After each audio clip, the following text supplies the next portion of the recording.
বিসমিল্লাহির রহমানির রহিম। হ্যালো বন্ধুরা, আসসালামু আলাইকুম। কেমন আছেন আপনারা? আশা করি সবাই ভালো আছেন। বেঙ্গালি নেট চ্যানেলে আপনাদের সবাইকে জানাচ্ছি আন্তরিক শুভেচ্ছা ও অভিনন্দন। বন্ধুরা, আজকের ভিডিওটি হলো কিভাবে আপনি আপনার মোবাইল ফোনের পাওয়ার বাটন নষ্ট হলে কিভাবে আপনি আপনার ফোনটাকে লক খুলবেন এবং লক লাগাবেন। আজকের ট্রিক্সটা আপনাদেরকে এ টু জেড শিখিয়ে দেবো কিভাবে আপনারা পাওয়ার বাটন নষ্ট হয়ে গেলে আপনারা পাওয়ার বাটনের পরিবর্তে কিভাবে আপনাদের ফোনের কাজ চালিয়ে দেবেন। একেবারে সব কিছুই আপনি আপনাদের মোবাইল ফোন লক করতে পারবেন এবং লক খুলতে পারবেন। চলুন শুরু করি। তার জন্য আপনাকে একটা অ্যাপসের প্রয়োজন হবে। অ্যাপসটি আমি ডিসক্রিপশন বক্সে লিঙ্ক দিয়ে দেবো। আপনারা প্লে স্টোরে পাবেন। প্লে স্টোরে গিয়ে সার্চ করবেন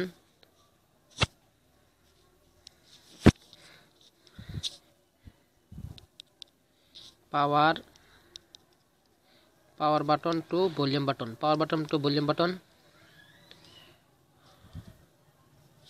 power button to volume button লিখে সার্চ করবেন। সার্চ করার পর আপনার কাছে একটা অ্যাপস আসবে, আপনারা ইনস্টল করে নেবেন। আমি ইনস্টল করে রাখছি, তাই আমাকে ওপেন লেখা আছে। আমি ওপেনে ক্লিক করে অ্যাপসটার মতন প্রবেশ করলাম। অ্যাপসটা দেখাইতেছি।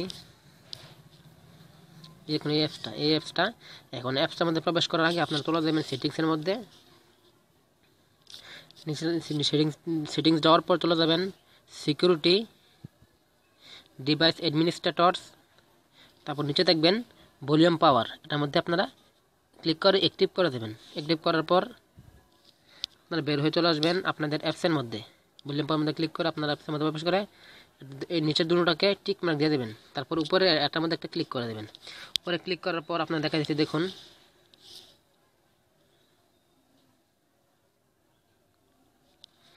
দেখুন উপরে দেখুন, উপরে নোটিফিকেশনে দেখুন এখানে সেটিংস অপশন নাই, কিন্তু আমি যখন টিপ দিই তাহলে সেটিংস আসতেছে। এখানে ক্লিক করলে সেটিংস চলে যেতেছে।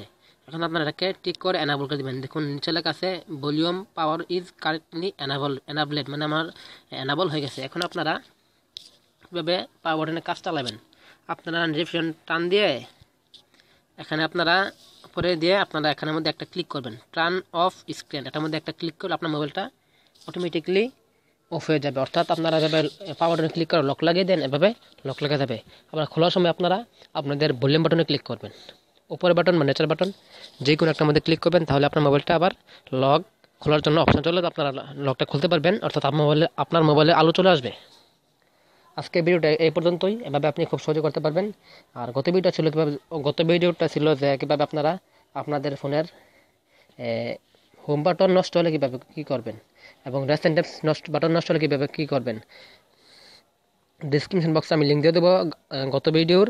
যাদের মোবাইলের হোম বাটন এবং রিসেন্ট অ্যাপস বাটন নষ্ট হয়ে গেছে তারা কীভাবে আপনার মোবাইলটাকে কাজে লাগাবেন। আর সামনে যে ভিডিওটা আপলোড করবে সেটা হচ্ছে যাদের মোবাইল ফোনের পাওয়ার বাটন এবং ভলিউম বাটন দুটো নষ্ট হয়ে গেছে, বা আপনি নিজে জানতে চাইলেও আপনার ভিডিওটা দেখতে পারেন। পরের ভিডিও হবে পাওয়ার বাটন এবং ভলিউম বাটন ছাড়া কীভাবে আপনার মোবাইলটাকে লক খুলবেন এবং লক করবেন। সামনে ভিডিওটা এর চেয়ে আরও 100% বেশি ইন্টারেস্টিং। আশা করি ভিডিওটা আপনাদের কাছে দেখার একটা থাকবে। আপনারা ভিডিওটা দেখবেন। আজকে আমি দেখা নিয়ে বিদায় নিলাম। পরবর্তী ভিডিওতে অন্য একটা বিষয় নিয়ে আলোচনা হবে। আর যদি আপনাদের কারো বন্ধুর মোবাইল ফোনে কোনো পাওয়ার বাটন সমস্যা থাকে বা হোম বাটন নষ্ট সমস্যা থাকে, রিসেন্ট বাটন নষ্ট থাকে, তাহলে এই ভিডিওটি আপনাদের বন্ধুর কাছে শেয়ার করবেন, যাতে তারা এই ভিডিও থেকে শিখতে পারে কোনো কিছু। আজকের মতো এখানে বিদায় নিলাম। ভিডিওটা ভালো লাগলে একটা লাইক করবেন এবং চ্যানেলটাকে অবশ্যই সাবস্ক্রাইব করার একটা অনুরোধ থাকবে আপনাদের কাছে। আসসালামু আলাইকুম।